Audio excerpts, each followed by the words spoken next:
Welcome to Pie Month here on Small Batch Big Taste. Now we've just concluded Apple Month, and if you missed any of those yummy apple recipes, you can check them out up there. But with Thanksgiving this month, I thought this was the perfect time to focus on pie.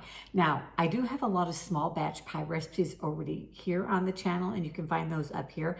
But this month we're going to focus on single serve pies. Enough pie for one person, and a lot of them we're going to do in the air fryer, but you can also do them in the oven. Now, we are going to kick off a pie month with my personal favorite pie, and that is key lime pie. Now, I do have a small batch key lime pie for 2 people up there, but this particular key lime pie is just the perfect amount for one person. We're actually going to make 2 of them in a 6-ounce ramekin, so you can eat one now and save one for later, or you can share. But we're also going to bake it in the air fryer. Now, if you don't have an air fryer, no worries, you can totally do it in the oven. And now the hardest part of this recipe is waiting for an hour to let it chill in the refrigerator. Now, of course, you could always just grab a spoon and dig in and eat it warm. No judgment, you decide. All right, we're going to start with the crust first, and we're going to use a graham cracker crust. Now, if you don't have any graham crackers, you could totally use any kind of cookie that you have around, like an oatmeal cookie, a shortbread cookie.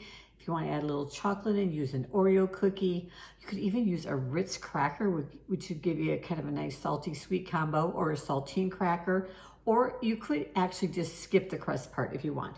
So we're going to start with 1/3 cup of graham cracker crumbs. I just made these in my food processor. It's 2 sheets or 4 squares of graham crackers. And we're going to add that into a tablespoon of melted salted butter.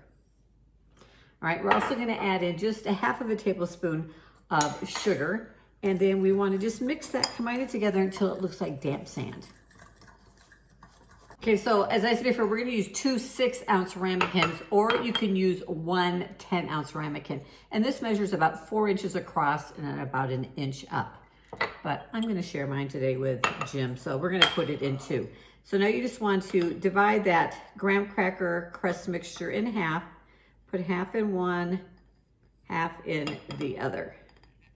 And then we're just going to take our hands and just push it down, kind of compact it down into the bottom. All right, so I've got my air fryer. Now, I do use the Ninja. This is the one I have. And I like to line the inside with just one of these disposable liners, so that if you get any kind of spillage or dripping, it's easier to clean. We're just gonna take them both, set them right inside, and then we're gonna put it on bake and 300. And then I'm going to set it for 2 minutes, but I'm going to check it at 1.5 minutes. Just want our crust to start turning lightly golden brown.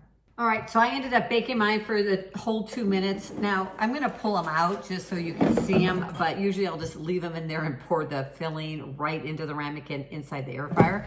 But we're going to, we haven't mixed up our filling yet. So what we're going to do now, let me show you first of all. Remember, they are hot.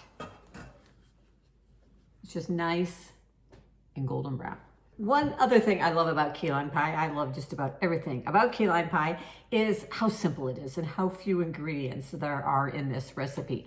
The most important ingredient, of course, is key lime juice. Now, I like to use this Nellie and Joe's that you can buy most grocery stores on the juice aisle. It's actual key lime juice.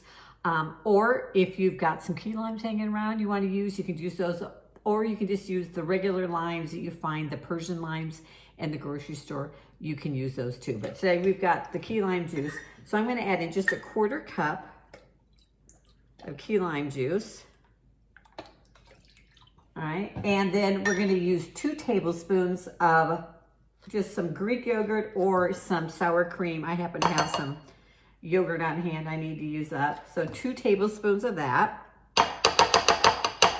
And then we're going to use sweetened condensed milk. And we are going to use 1/2 cup of sweetened condensed milk. So you're going to have some left over. So if you got leftover sweetened condensed milk, check out those small batch magic bars of mine up there. It's a perfect way to use the leftover sweetened condensed milk. So we're going to use basically 1/2 cup is pretty much just 1/2 of the can. Now, some key lime recipes have eggs in it. There's no eggs in this recipe. So we're just going to add that in. I have been making this key lime pie recipe in the full size batch, which I'll link to in the description below in case you're ever feeding a crowd and you need a whole key lime pie. for years and years and years, and it is always the crowd favorite at any party or family dinner or anything that I serve it at. So now we want to mix this together, get all nice and smooth. You don't want any lumps of sour cream or yogurt in there. All right, so I'm actually going to put these back in my air fryer before I fill them because it's just easier than trying to move them full into here and sloshing or whatever. But there we go. Now I'm just going to take this. I'm going to roll this out right here so you can see a little bit better. And we're going to pour half into one and half into the other. I'll show you how full they are. Let me get a spatula because you want to get it all out. All right, and we're going to put this back into our air fryer. And we're going to use the bake setting again at 300 degrees. And you're going to want to bake it anywhere from 3 to 4 minutes. Go ahead and check it at 3 minutes because what's going to happen is you want to get just little bubbles forming around the outside rim of the ramekin.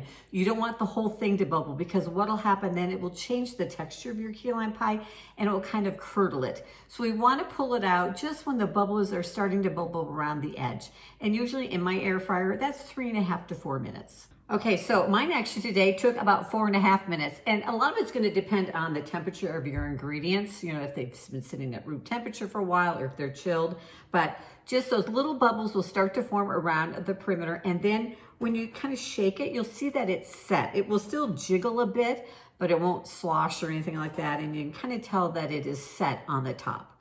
Now, the hard part, we're going to pop them into the refrigerator for at least an hour.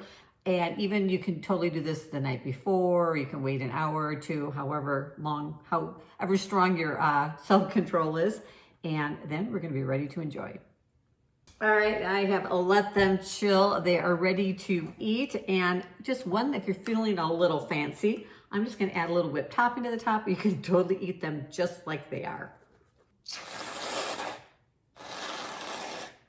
All right, if you're feeling extra fancy, I'm actually gonna have a little bit of a sliced lime here. I'm gonna garnish my key lime pie with, but it is so good. My favorite pie, it's a perfect combination of tart and sweet. That graham cracker crust kind of offsets the tartness of the lime.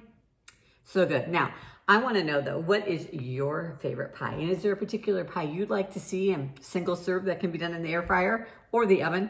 Leave me a comment down below and let me know. Then all that's left is grab a spoon and dig in. It is smooth and creamy, sweet and tart. Perfect.